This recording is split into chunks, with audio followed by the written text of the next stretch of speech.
ही प्रीमिक्सपासून बनवलेली इडली आहे. एकदम फ्लफी आणि स्पंजी इतकी मस्त इडली होती ना. रेसिपी नक्की ट्राय करा. रेसिपी शेवटपर्यंत बघा. तुम्हाला रेसिपी नक्की आवडणार आहे. मेजरिंग कपनी 1 कप उडदाची डाळ हाताला थोडीशी गरम लागावी इतकंच आपल्याला ते परतायचं आहे. डाळ या भांड्यात काढून पूर्ण थंड करून घ्यायची. 1 कप पोहे घेतलेले आहेत. हे कुठलेही पोहे आपण घेऊ शकतो. जाड पोहे किंवा पातळ पोहे. आणि हे हलके गरम करायचे. आता ती कढई गरम असल्यामुळे मी काय करते त्याच कढईत हे हलके गरम झाले. गॅस ऑन केलेला नाहीये. हे सुद्धा काढून घेते मी एका ह्याच्यात. आता हे पण पूर्ण गार झाले की आपण हे पण मिक्सरला फिरवून घ्यायचं आहे. डाळ आता छान गार झाली आहे आणि हे शक्य तितकं बारीक दळून घ्यायचं आहे मिक्सरला. ही उडदाची डाळ दळून रेडी आहे आणि हे कपाच्या मापाने बरोबर 1 कप पीठ आहे. आता मी जे पोहे भाजून घेतलेले हे पोहे सुद्धा रेडी आहेत. हे बघा, हे फार फाईन नाही, अगदी रवा रवा काढलेला आहे. हे सुद्धा मी या डाळीच्या मेजरमेंटनी मी उडदाची डाळ घेतली होती त्याच मेजरमेंटनी मी 2.5 इडलीचा रवा घेते. हे 1 आणि हे हाफ. आता ह्याला छान मिक्स करून घ्यायचं. आता हे इडलीचं प्रीमिक्स रेडी आहे. एअरटाईट कंटेनरमध्ये सहज हे बाहेर 3 महिने तुम्ही स्टोअर करू शकता. आणि जास्त प्रमाणात केलेलं जर असेल तर फ्रीजमध्ये 6 महिन्यापेक्षा जास्ती राहतं. ओला चमचा लावायचा नाही आणि नम्म ठिकाणी ठेवायचं नाही. आता याला मी क्लोज करून घेते.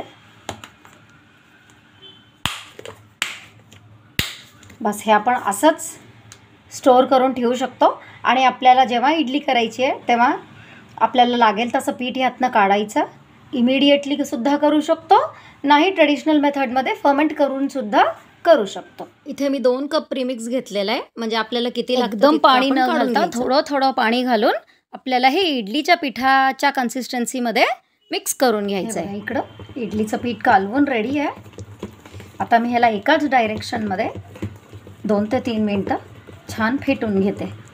आता रवा ह्यात छान फुगतो आणि पीठही छान भिजतं आणि ह्याची जी कन्सिस्टन्सी आहे ना ती अजून थोडीशी घट्ट होती. त्यामुळे आपण हे सुरुवातीलाच थोडंसं सैल ठेवूया. आता हे बघा पीठ छान कालवून झालेलं आहे. मी आता ह्याला झाकून फर्मेंट करायला 6 ते 8 तास ठेवते. थंडीचे दिवस असतील तर जास्त वेळ लागतो. उन्हाळा असेल तर 6 तास पुरेसा होतो फर्मेंटेशन व्हायला. पीठ मी चेक करते. हे बघा किती छान फर्मेंट झालं आहे. हे यात कुठल्याही प्रकारचा सोडा इनो घातलेला नाही आहे. फक्त तुम्ही पोह्याच्या ऐवजी चुरमुरेसुद्धा घालू शकता. हे रेडी आहे. आता मी यात थोडंसं चवीपुरतं मीठ घालते आणि आता आपण इडली करायला घेऊया. ह्याला छान मिक्स करून घ्यायचं आहे. छान मिक्स करून घेऊन चमचा 1.5 चमचामध्ये आपण फिल करून घेऊया. वेगळा सॉफ्टनेस येतो पिठामध्ये. प्लेट्सला ऑलरेडी ग्रीस करून ठेवलेलं आहे इकडं तेलाने. आणि एकीकडे स्टीमर सुद्धा पाणी गरम करायला ठेवलेलं आहे. आपण प्लेट्समध्ये बॅटर फिल करून घेऊन करायला ठेवायचं. हे सगळे प्लेटमध्ये भरून रेडी आहे. 8 ते 10 मिनटं, त्याच्यापेक्षा जास्ती वेळ लागत नाही. 8 ते 10 मिनटात हे रेडी होतात. हे बघा इकडं स्टीम झालेली मी इडली काढून घेतलेली आहे. मी छान स्टीम झाली आहे. ही मस्त फ्लफी झाली आहे. त्याच्यावर थंड पाण्याचा थोडासा हपका मारते मी, खूप नाही, अगदी थोडे 1, 2, 3 शिंतोडे, म्हणजे ज्याच्याने इडली सॉफ्ट पण होती आणि खूप इझिली निघती. तुम्ही ट्राय करून बघा नक्की.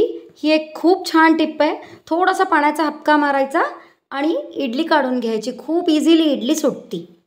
हे बघा इडल्या काढून रेडी आहेत. किती मस्त झाले त्या इडल्या. खोबऱ्याची चटणी आणि टमाट्याची चटणी, ही साऊथ इंडियन टोमॅटोची चटणी आहे, त्याच्याबरोबर मी ही इडली सर्व करते.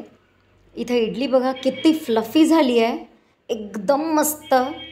आतून किती छान स्पंजी झालं आहे बघा. हे नक्की ट्राय करा. व्हिडिओ आवडला असेल तर व्हिडिओला लाईक करा. चॅनलला सबस्क्राईब करायचं